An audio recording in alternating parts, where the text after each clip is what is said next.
إلهي يا صاحب الفرج، ويا من أنت عال بلا درج، ويا من شققت البحر لموسى حتى خرج، نسألك ربنا أن تخرجنا جميعا من الضيق إلى الفرج. وكما أعززت أنفسنا بتأييد الإيمان لا تزل أنفسنا يا إلهي يوم العرض عليك بين أطباق النيران. وكما أنت لطيفا بنا في هذه الحياة رب لا تقطع البر بنا بعد الممات، فيا مبدل الأحوال من حال إلى حال بدل حالنا إلى أفضل حال، وارزقنا يا إلهي بحال كنا نظنه أنه محال، وارضنا بأحوالنا حتى تأتي لنا بخير حال، واملأ قلوبنا بأمل يعيننا على استحمال ما نحن فيه من حال. أيها الأحبة الكرام، وصلنا إلى ختام هذه الليلة المباركة، ليلة التكريم للراحلة الكريمة المربية الفاضلة حرم الوالد الكريم الحاج محمد أحمد العسوي، باسمه وباسم أنجاله الكرام وباسم آل العسوي قاطبة الشاكر لحضراتكم ولكل من شاركنا الليلة، ليكون الختام مسك مع القارئ الخاشع البكاء الذي يخرج القرآن من قلبه قبل أن يتحرك به لسانه، وما يخرج من القلب لابد وأن يصل إلى القلب. قريبا بإذن المولى تبارك وتعالى نستمع إلى صوته الندي عبر أسير إذاعة القرآن الكريم في الأمسيات الدينية المسجلة عبر أسير إذاعة القرآن الكريم، وفقنا الله وإياكم إلى ما يحبه ويرضاه، الحاج السيد يوسف الداوي، قارئ اتحاد الإذاعة والتلفزيون العربي وقطب التلاوة والمقيم بمركز مدينة الحسينية، يتفضل مشكورا.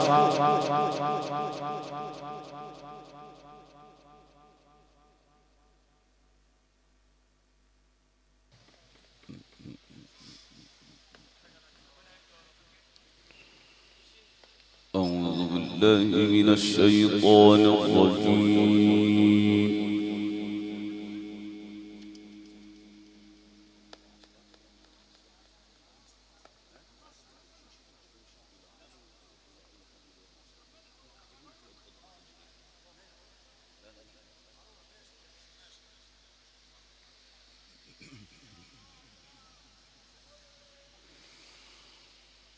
بسم الله الرحمن الرحيم.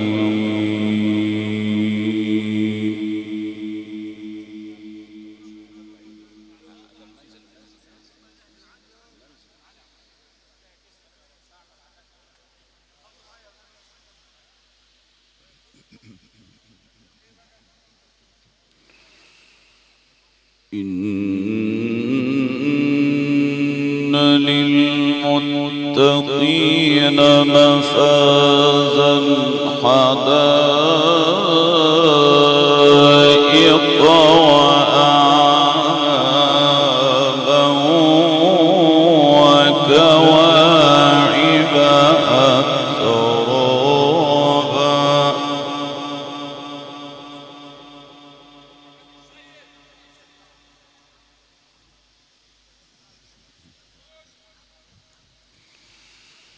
وكواعب أترابا وكأسا دهاقا لا يسمعون فيها لغوا ولا كذابا جزاء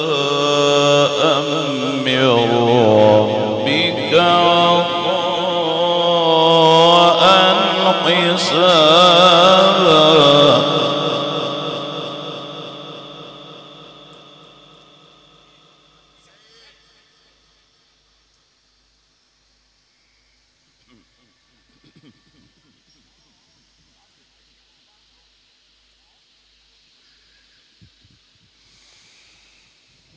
رب السماوات والأرض وما بينهما الرحمن لا يملكون منه خطابا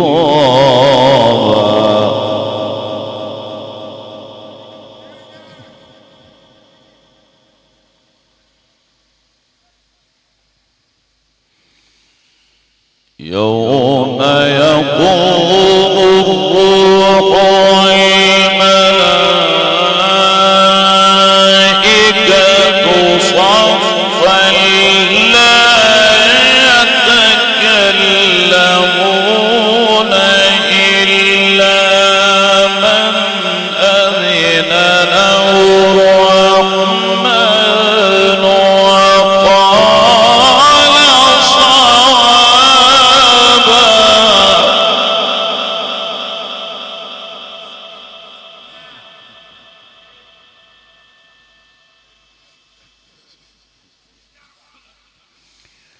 بسم الله الرحمن الرحيم.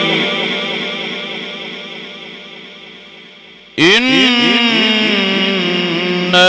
للمتقين مفازا حدائق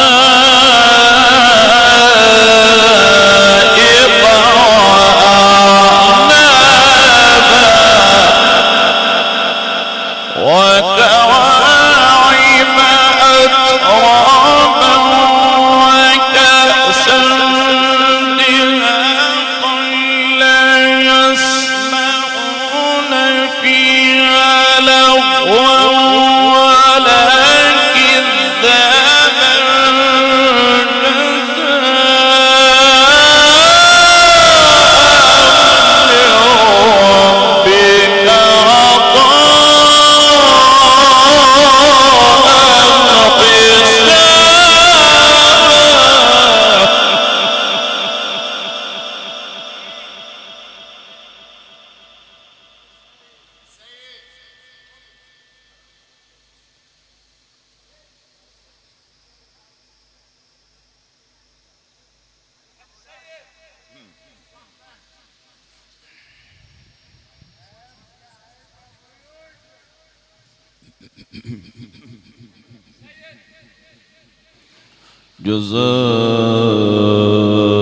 جزاء من ربك عطاء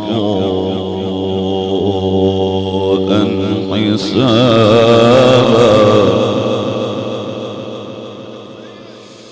رب السماوات والأرض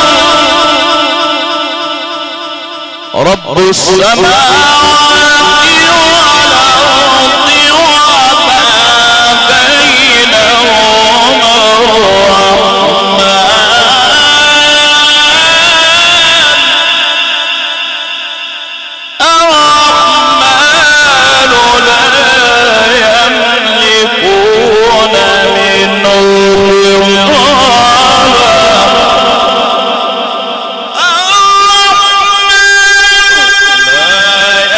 يملكون منه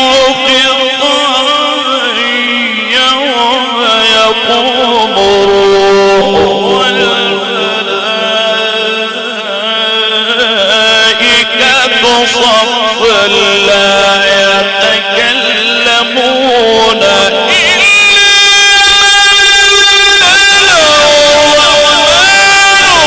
وقال صوابا.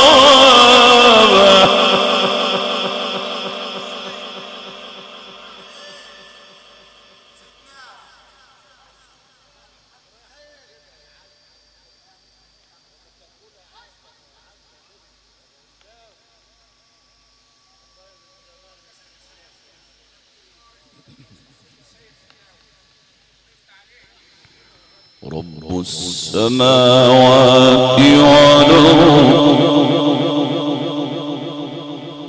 رب السماوات والأرض وما بينهما الرحمن لا يملكون يملكون منه خطابا رب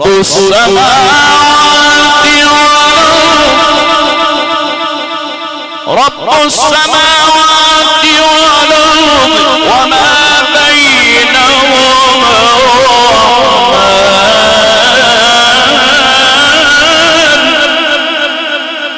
رب السماوات والأرض وما بينهما الرحمن لا يملكون منه خطابا يوم يقوم الروح والملائكة صفا لا يتكلمون إلا من أذن له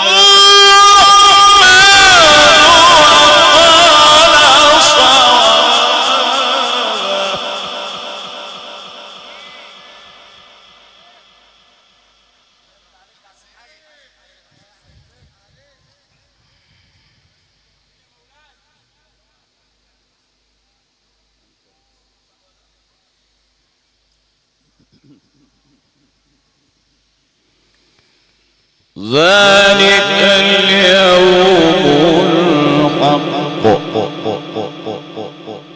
فمن شاء اتخذ إلى ربه مآبا إنا أنذرناكم عذابا قريبا يوم ينظر المرء ما قدمت يداه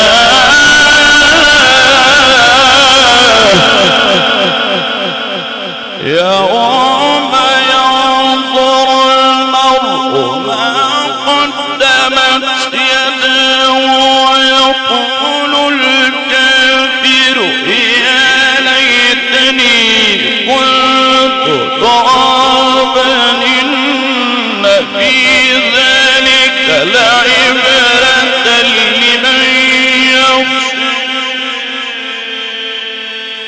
أنتم أشد خلقا من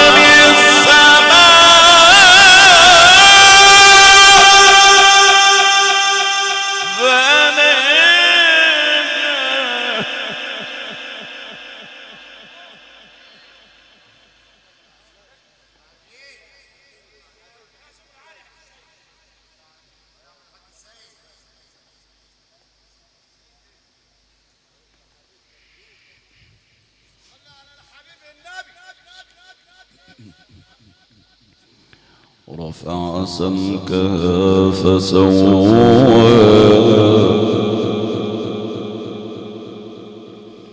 يوم ينظر المرء ما قدمت يداه ويقول الكافر يا ليتني كنت ترابا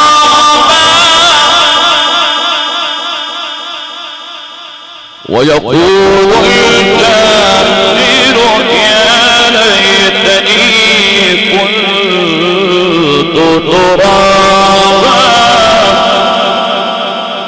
ويقول الكافر يا ليتني كنت ترابا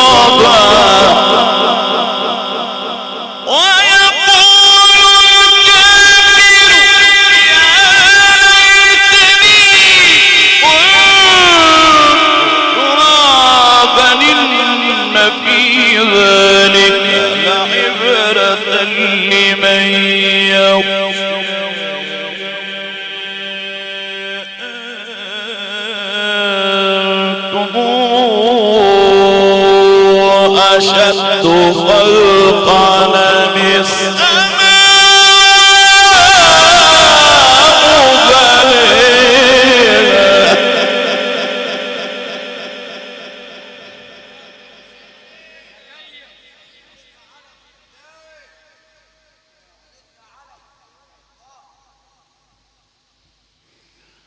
رفع سمكها فسواها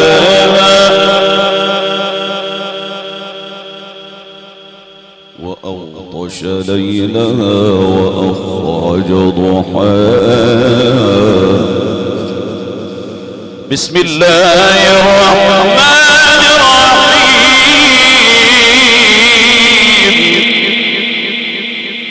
إن في ذلك لعبرة لمن يخشى. بسم الله الرحمن الرحيم. إن في ذلك لعبرة لمن يخشى. أأنتم أشد خلقا أم السماء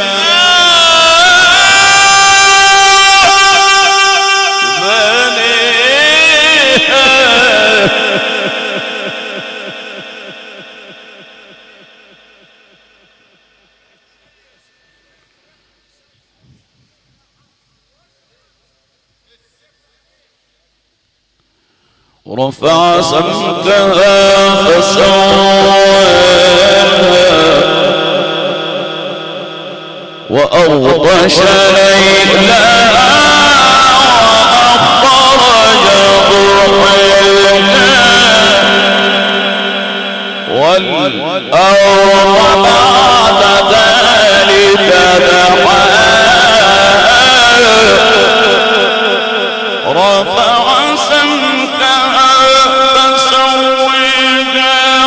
وأغطش ليلها وأخرج ضحاها والأرض بعد ذلك دحاها. أخرج منها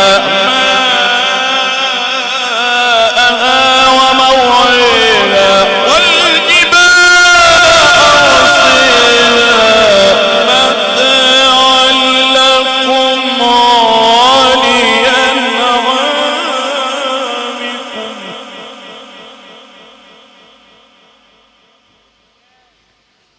فإذا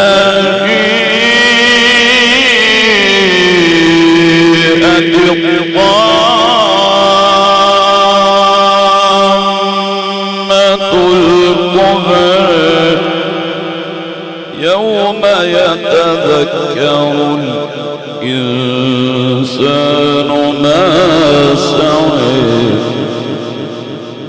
وبرزت الجحيم لمن يرى.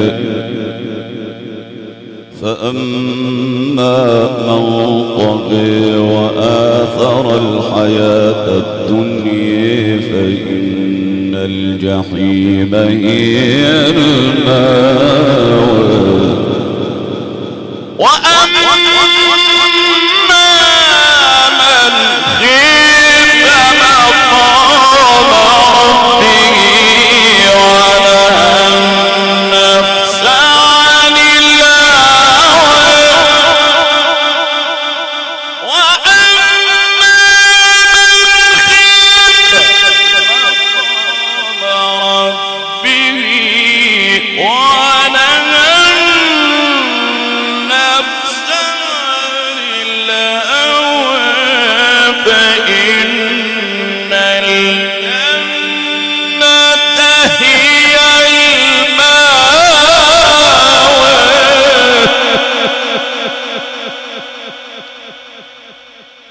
وأما من خاف مقام ربه ونهى النفس عن الهوى فإن الجنة هي المأوى. صدق الله العظيم. الفاتحة.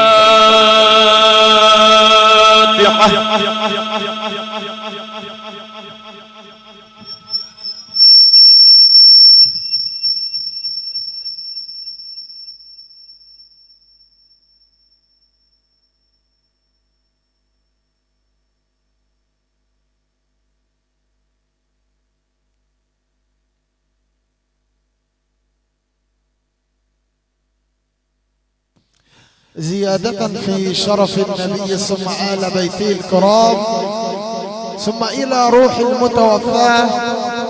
اللهم إن كانت محسنة فزد في إحسانها، وإن كانت مسيئة فتجاوز عن سيئاتها يا رب العالمين. إخوتنا إخوة الإيمان والإسلام، قد فتح الله علينا بالذي هو خير، آيات قرآنية مباركة تلاها علينا ذلكم العلم القرآني الإذاعي فضيلة القارئ الشيخ الحج السيد يوسف هنداوي، القارئ والمقيم بمركز الحسينية، كما نقلناها عبر أسير الموجات الصوتية والهندسة الإذاعية إدارة الحاج السيد أبو الورد المقيم بعزبة المناجاة. شاكرين لمفي واجب الضيافة أولاد الحبشي، مخازن الفراشة والإنارة الحديثة، إدارة المعلم حسين عبد القادر العسوي وأخوته المقيم بجزيرة برد. إخوة الإيمان والإسلام، شاكرين لوحدة التسجيلات النادرة المهندس أشرف العسوي. إخوة الإيمان والإسلام، بهذا حكم الله وبهذا أراد الله. لله ما أعطى ولله ما أخذ، وإنا لله وإنا إليه راجعون. وشكر الله سعيكم جميعا، وسبحان من له الدوام.